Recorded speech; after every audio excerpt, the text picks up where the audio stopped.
તો જય માતાજી મિત્રો, બ્રહ્મલીન ભજન સમ્રાટ, શુદ્ધ સંતવાણીના આરાધક એવા પૂજ્ય નારાયણ સ્વામી, જેને આજે દેશ દુનિયામાં ચાહકો ઓળખે છે, આજે પણ બાપુના ભજનો આપણને સાંભળવા મળે છે. એક દૈવીય પુરુષની જેમ પોતાનું જીવન જીવનાર નારાયણ સ્વામીના જીવનની અમુક ઈચ્છાઓ હતી. પૂજ્ય નવલબાના મુખે સાંભળેલ બાપુની અમુક અંતિમ ઈચ્છાઓ હું તમને આજે આ વિડીયોમાં જણાવીશ. સૌપ્રથમ તો વિડીયોને શરૂ કરતાં પહેલાં ચેનલને લાઇક, શેર અને સબસ્ક્રાઈબ કરી દેજો. નારાયણ સ્વામીની પ્રથમ ઈચ્છા એ હતી કે બાપુ દ્વારા લખાયેલ અને ગવાયેલ ભજનોની એક બુક છાપવામાં આવે.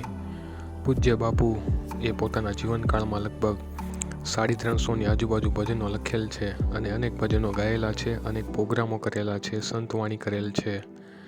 આ ભજનોની બુક એ રીતે છપાવી જોઈએ કે પ્રથમ ગણેશ વંદના, ગણેશ સ્તુતિ, ત્યારબાદ માતાજીની સ્તુતિ, માતાજીની આરાધના, દુહા, છંદ અને ત્યારબાદ જે મધ્યરાત્રિના ભજન હોય છે એ રામગરી અને છેલ્લે વહેલી સવારે ગવાતા પ્રભાતિયા.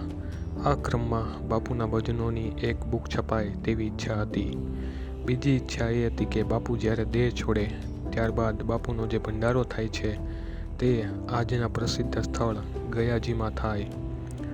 બાપુની ત્રીજી ઈચ્છા એ હતી કે મારા ગયા પછી મારા નામ ઉપર કોઈ પાસેથી કંઈ લેવું નહીં, પરંતુ આપવું, ભૂખ્યાને ભોજન કરાવવું, દીન દુખિયાની સેવા કરવી.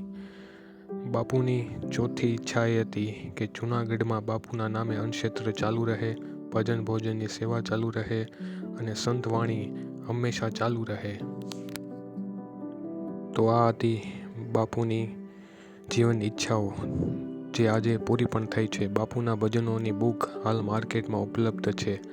આજના સોશિયલ મીડિયાના જમાનામાં નારાયણ સ્વામીના ભજનો, સંતવાણી આપણે ગમે ત્યારે ઘરે બેઠા ગમે તે સમયે સાંભળી શકીએ છીએ.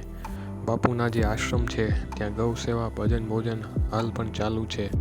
બાપુની યાદમાં અનેક જગ્યાએ તેમના નામે સંતવાણી થાય છે. બાપુના ભજનો હાલ પણ અનેક ડાયરાના કલાકારો ગાઈ રહ્યા છે. બાપુની જ ઈચ્છા મુજબ કે બાપુના ગયા પછી નારાયણ સ્વામીના નામ ઉપર કોઈ પાસેથી 1 રૂપિયો લેવો નહીં, કોઈ પાસેથી કંઈ લેવું નહીં, પરંતુ દીન દુખિયાની સેવા કરવી, ભજન ભોજન, ગૌ સેવા કરવી એ બાપુની પ્રખર ઈચ્છાઓમાંથી એક હતી. પૂજ્ય બાપુએ જ્યારે માંડવી ખાતે પોતાના આશ્રમ ચપલેશ્વર મહાદેવમાં પૂજ્ય મોરારી બાપુની રામકથાનું જ્યારે આયોજન કર્યું ત્યારે પણ બાપુએ નક્કી કર્યું હતું કે કોઈ પાસેથી કંઈ લેવું નહીં. બાપુએ અનેક દિવસો સુધી, અનેક મહિનાઓ સુધી અનેક ભજન, સંતવાણી પ્રોગ્રામ કર્યા અને તેમાંથી જે રૂપિયા આવ્યા તે આ કથામાં બાપુએ આયોજનમાં વાપર્યા હતા.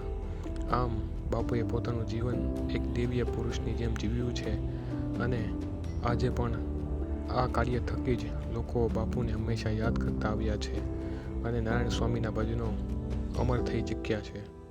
મિત્રો, વિડીયો ગમે તો લાઇક કરો, શેર કરો, સબસ્ક્રાઈબ કરો આપણી ચેનલ જાણ્યા જેવી વાતો.